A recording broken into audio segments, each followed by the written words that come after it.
So we didn't miraculously get any buffs for Lost Belt 3 recap, which is weird as hell. Like, everyone and their mothers were expecting buffs there, which would have made a lot of sense, but for some reason, no. But now with the release of the Hakkenden event today, we do have 2 new buffs, at least here. First of all, we got Mr. Okada Izo. Yes, the one they love so much they gave him 2 costumes, but it took them this long to give him 1 buff. I'm guessing it's because he's limited, but who knows. But hey, nice of him to get a buff, and not just any buff. As you can see, it's an MP buff. Now, we also do have a buff for Lobo as a teaser for you guys here, so I'm going to be covering both of them here today. I'm going to try and keep this brief. There should be a gacha upload maybe today as well, but who knows? So, let's start with the Okada buff, huh? We all know him, we all love him, hopefully, I love him. Single target arts assassin DPS. No support capabilities whatsoever. He's very selfish, but there's nothing wrong with that, you know? Now, his skills are obviously still untouched, and I would still like to see another buff for him someday, because some of these are fairly weak in today's standards, even for a 3-star, but they're not terrible at least, and there is some synergy, which is still good. But let's talk about the MP that is the topic of this video. Now, after the buff, what do we got? Standard damage upgrade, and as an added bonus, they added Man Attribute Power Modifier. And they didn't just add it as a normal effect with no scaling. It's another scaling effect for his OC as well, which is obviously better than a flat 150 on a normal effect. So it still has also the 3-turn star generation for self before damage. But now this is also here. Now again, this is Man Attribute, not like human trait or something, which is kind of useless. Man Attribute, like every enemy basically has an attribute. Like for instance, he himself is man. And funnily enough, I think man is the most common attribute in the entire game. Not just for servants, but possibly for enemies as well. But definitely for servants. Now, in case you're wondering, someone, again, this is just from my chats. I was told that 21 of the 41 writers, I assume including the one released today, are man attributes. So that's basically half, if not just a bit over it. So very good. Very good. And again, this is to all enemies with man attribute. It's not just specific for servants, right? So you can obviously make use out of this as well against some normal enemies as well, which is good. It's always good that it's more vague than more specific.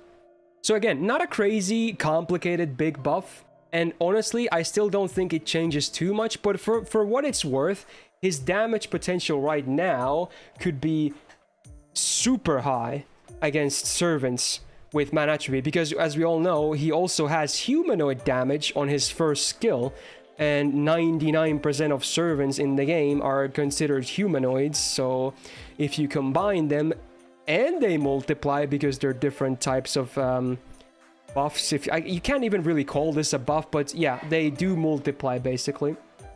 So his damage potential on his MP against the servant can be really high. So it shouldn't be underestimated now. I guess it should be also worth noting that because his append is sabers, if you are fighting a saber, if you have this append and you're fighting a saber that is man attribute, he's not the worst option. Obviously, you would still probably bring an archer, but it's something to consider at this point, because obviously humanoid always applies basically, and then this could apply as well to make up for that, not having the full offensive advantage here. Now again, if you want to hear my full opinion about him, you can watch the Assassin tier list again, but this is what I had him at on the tier list, at a solid B+ before this, and now I think it's a pretty easy move to the A tier. I don't think it's gonna make like a crazy big difference, because I would still like to see at least one more buff to his skill set, and keep in mind he is a limited 3-star, despite, yes, he gets rate ups like every year. Limited 3-star means that it's very hard to get MP levels on him for sure, so I'm still not gonna go. I still think in a lot of cases you might still be better off with like 100 Faces here, who is also a single target arts assassin. So because of that, I'm still only gonna bump him like basically what is worth a plus here. But hey, it's a great buff and it's a great start, and I hope to see more as well in the future for him. So still a thumbs up from me. Now, let's talk doggo, because the event is all about doggos anyway, so this makes a lot of sense. Now, Lobo has been buffed in the past via his MP, so he received the skill buff instead. Now, this is to his second skill, so let's just take a look at what he does now. The skill used to be, again, a very lame version of Monster Strength. Very not great. 2 turns of 30% attack for 5 on a 5-turn cooldown. Just weak. Very weak sauce, especially in the 4-star. But now, they did fix a little bit. The cooldown remains at 5, but now the attack goes up to 3 turns with the same 30% still. And it seems to be a theme now. Also gets man attribute damage. 30% for 3 turns. So it's a very similar buff to the Okada one, I suppose. And to me, again, I think it's a good buff. This skill, unlike a lot of the skills buffed recently that were insane after the buffs, I don't think this skill is still insane by any means, but now at least it's not a bad skill. So whenever they make a bad skill good, despite not being insane, I think it's a great buff. And again, because especially for him being an Avenger, you're probably going to be fighting neutral anyway, so you have way more options to fight man attribute than Okada does. So again, something to keep in mind here. Yeah, I kind of wish it was maybe a bit higher than 30%, because Lobo was never god tier to begin with, in regards to anything: damage, survivability, utility, looping, etc. So I would have liked to have seen maybe this bump to 40% as well, or this a bit higher. But hey, I do think the skill now is good. Not broken, but good. And maybe he also could still see another buff someday, despite already having an MP buff, and this now would not be unreasonable.